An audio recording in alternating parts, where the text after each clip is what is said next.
Salam Seduh Kopi Indonesia. Dan hari ini podcast pertama perdana, tadinya trial tapi jadinya kita benar-benar nge-podcast. Dan kebetulan memang ada bintang tamu yang buat gue tuh wow banget sih. Apalagi pas lagi ngeliat ada tulisan SCAE.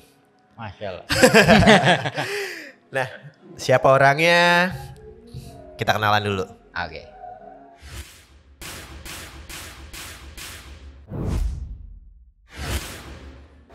Yuk boleh Kang. Ya. Kang atau apa nih panggilannya? Saya lebih ke Akang soalnya Akang. saya asli Sunda. Asli Sunda. Iya. Boleh Kang perkenalkan diri dulu? Boleh. Iya.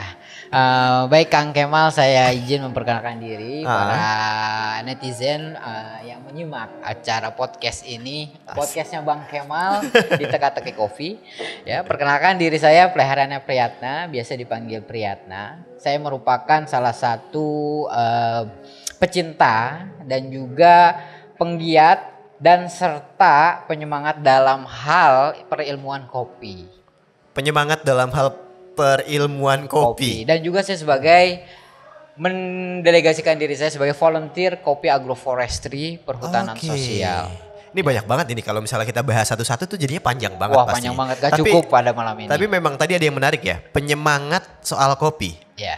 Kriteria yang disemangati itu yang gimana tuh kan? Ya. Tentunya saya menyemangati yang memang dari penghasil kopi, yakni petani-petani di tingkat hulu pastinya. Oke. Karena kenapa? Jadi ayo bang, bisa bang.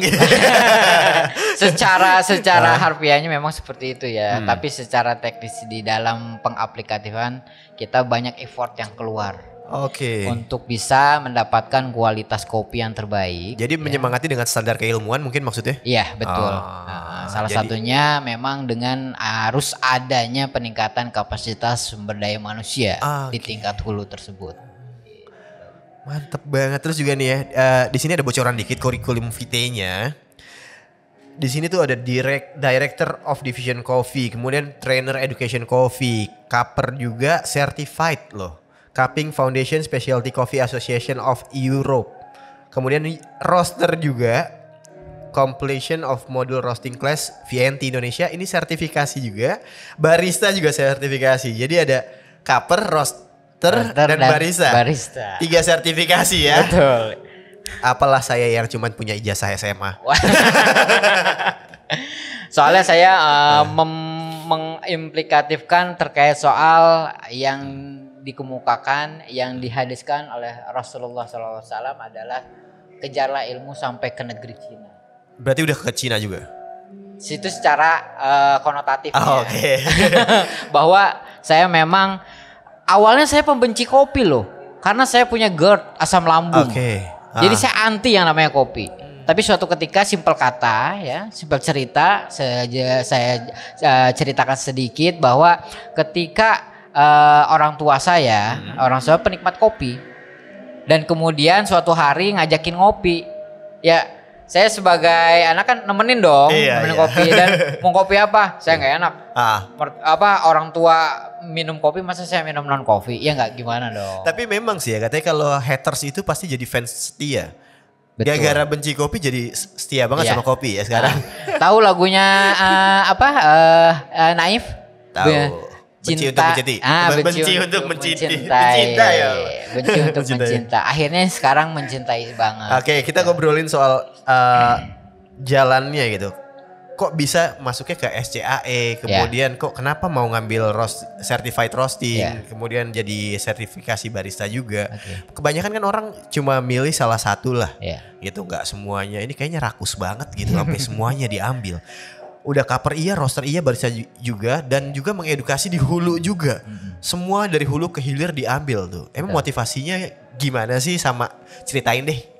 Jadi begini, awal mulanya terkait soal pendidikan di kopi, edukasi kopi saya ini adalah pertama kali itu adalah Kapper ya, Kapper. Gak caper ya? Nah, gak caper. Jadi di Kapper itu saya mendapatkan suatu ilham, ya.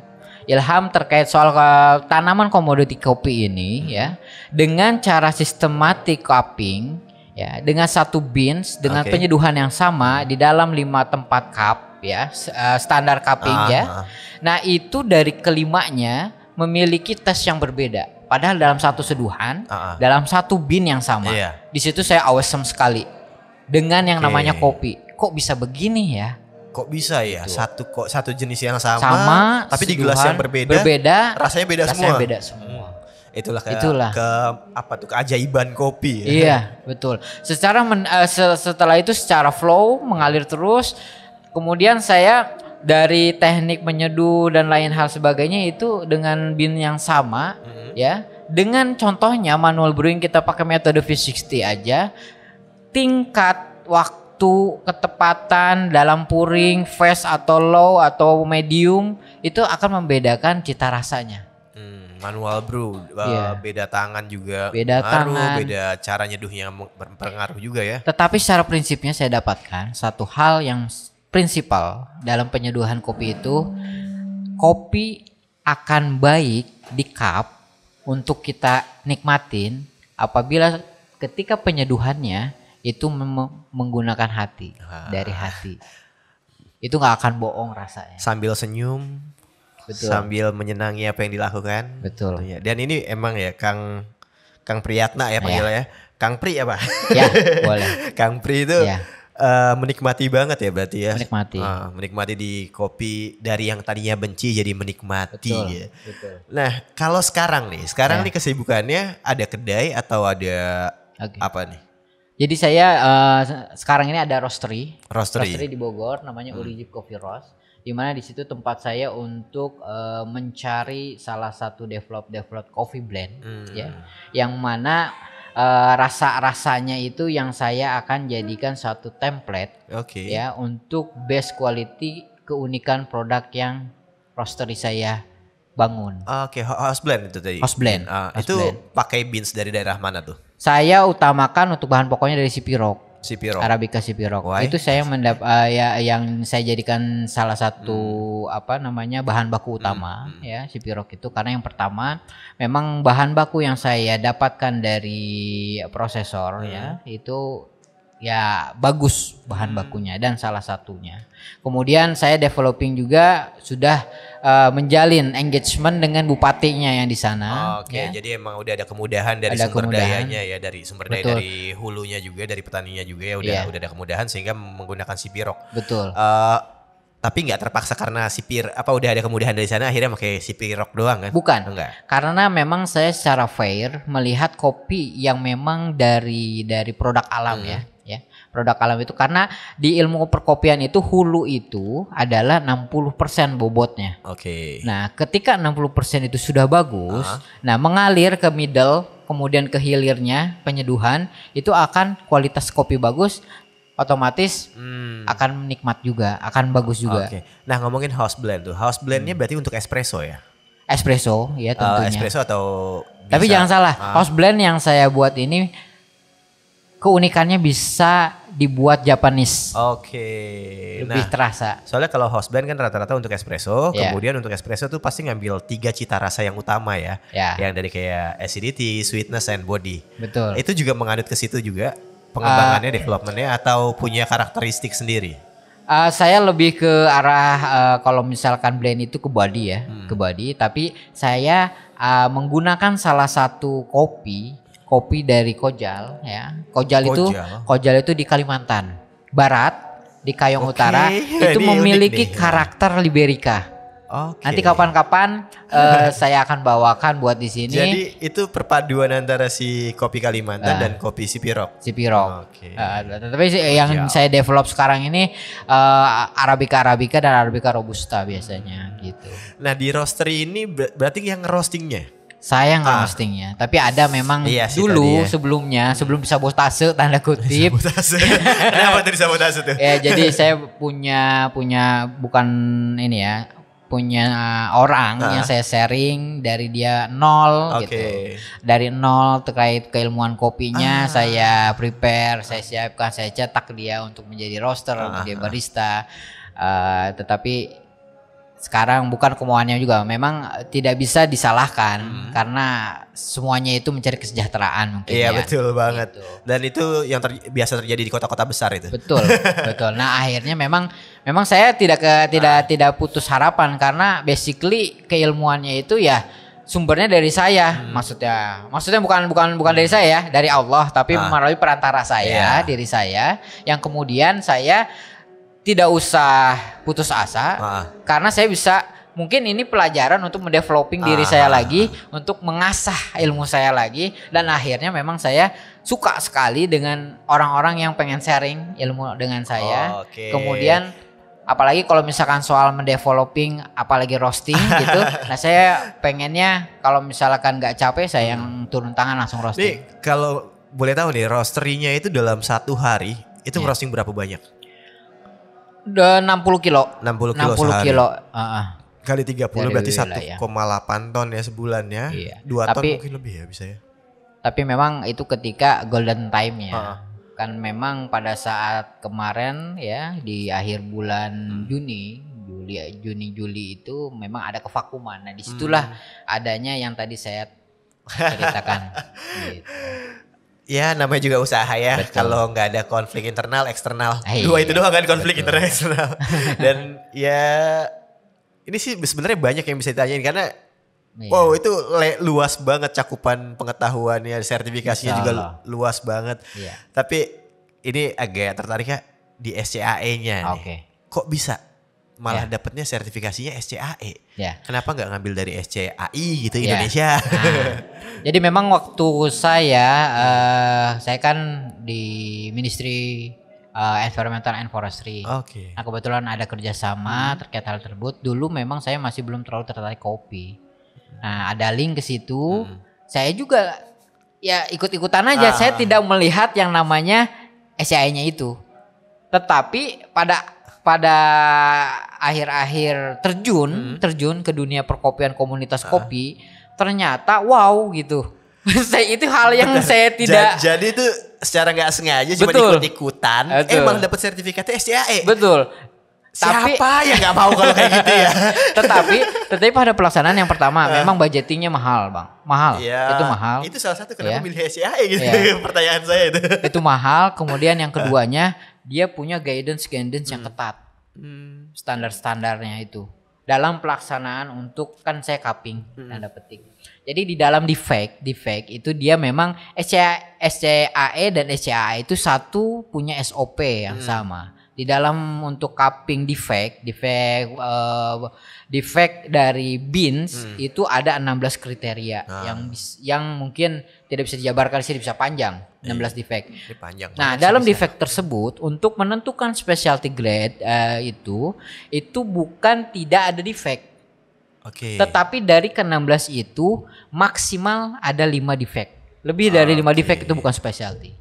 Maksimal 5 defect itu poin atau apa maksudnya? Itu jadi ada defect yang namanya ada arinya, ada itu maksimal batang. 5 defect dari sampel. Dari 16 defect yang 16 defect. SOP nah, sampel kopinya itu berapa beratnya? Berapa banyak maksudnya? Nah, dalam kuantiti standarnya 1 kilo. 1 kilo dalam harus 1 kilo. Maksimal ada 5 defect doang. Iya. Jumlahnya bijinya berapa ya? Persentasenya berapa itu? Jadi kalau misalkan dalam karungan misalkan saya lihat, saya ambil pakai wadahnya, saya tuang, saya ambil gini. Kalau misalkan ada defect itu dipilih, disortinasikan. Nah, dari defect itu ada beberapa jenis yang tadi masuk klasifikasi 16 itu dan lebih dari 5 udah.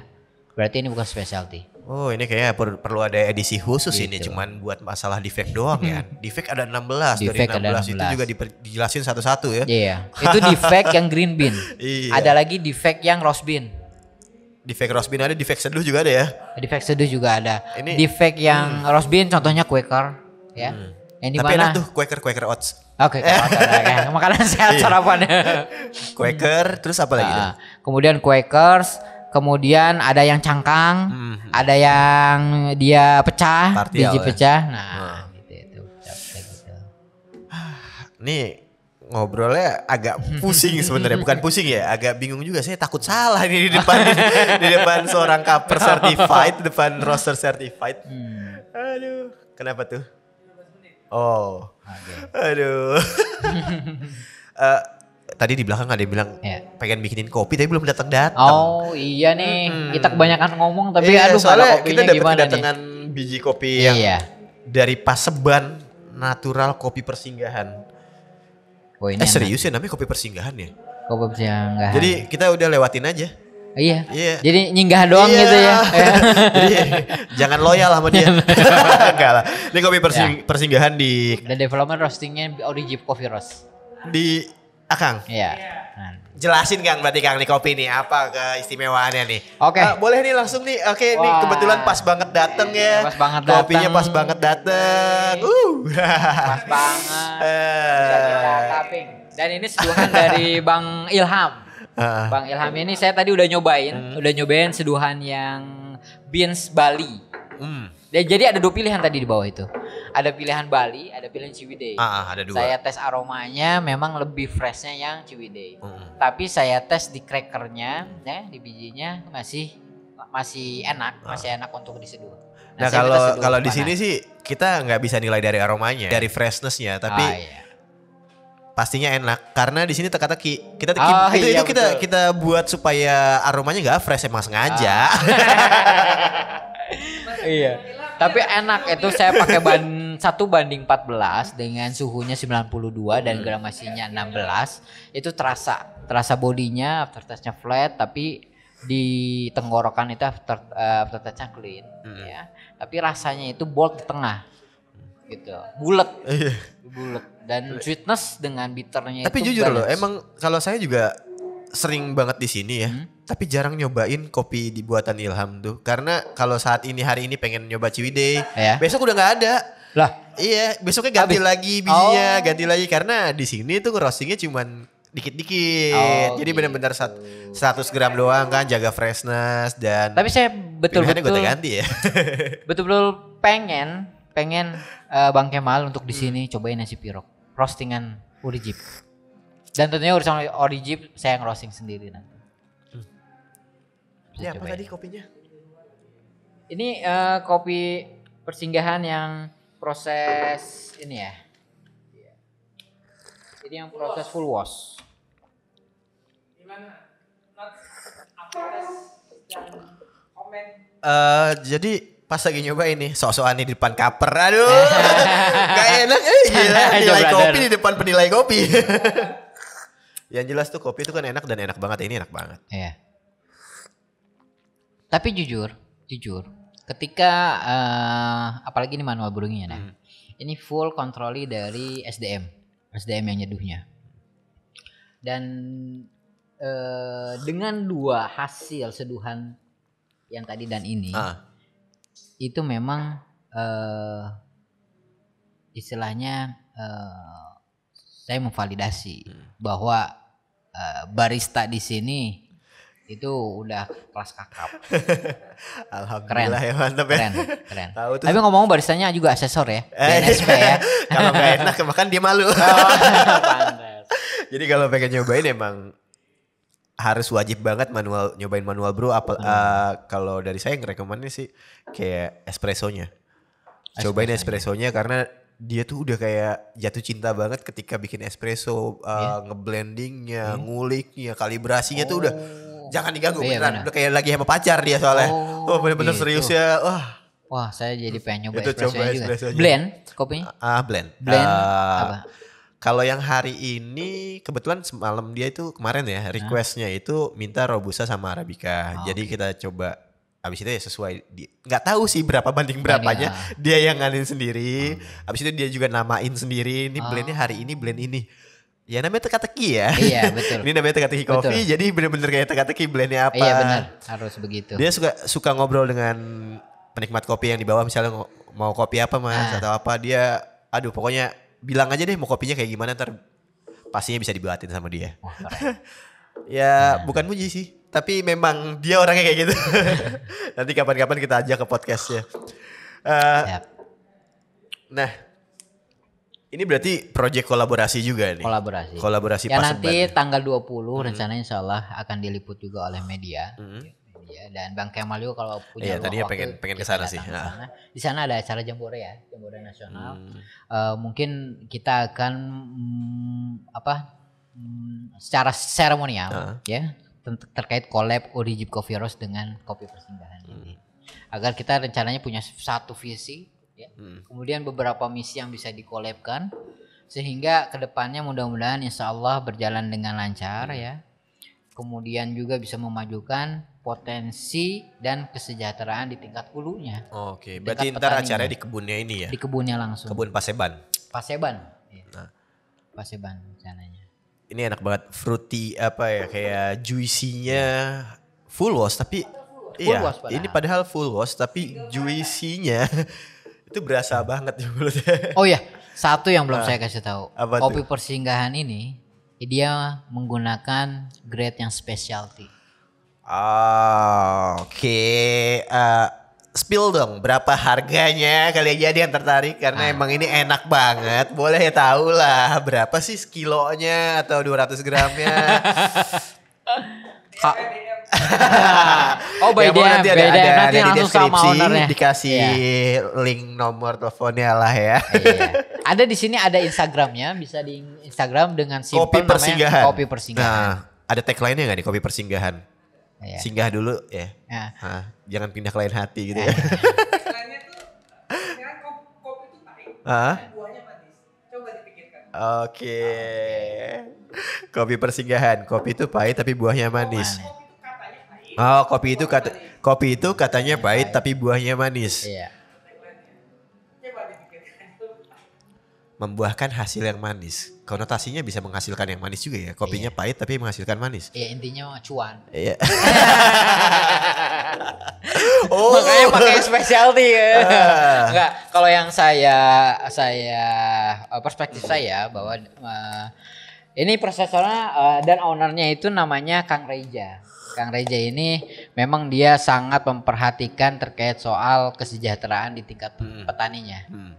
Nah, jadi meningkatkan menjaga kesejahteraannya itu dan meningkatkan value dari kopi ini. Kopinya, ya? Kenapa dia ngambil specialty? Yang pertama kan dengan specialty yang dia ambil itu ada harga yang tinggi dari petani. Iya, nah, betul. Itu yang tidak diganggu-gugat oleh Kang Reja ini untuk mengambil dari petaninya. Untuk betul-betul bisa mensejahterakan kehidupan sehari-harinya petani. Karena dari komoditi kopi ini banyak yang menggunakannya untuk kebutuhan sehari-harinya. Nah, di samping itu Kang Reja ini memutus tali rantai yang namanya tengkulak. Gitu. Jadi bisa langsung ya mempertemukan hulu ke hilirnya secara langsung ya. Betul. Jadi tertarik untuk mengambil Paseban juga boleh nih. Menghubungkan penjual dengan pembeli, connecting people, connecting people.